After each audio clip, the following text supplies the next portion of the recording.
You ask Tiger to solve. This deals with linear equations with one unknown.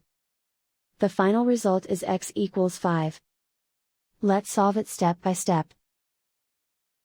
Group all constants on the right side of the equation.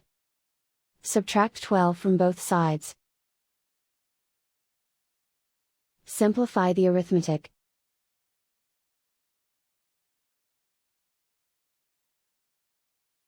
Isolate the x.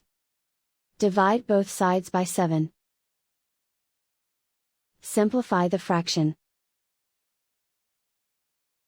Find the greatest common factor of the numerator and denominator.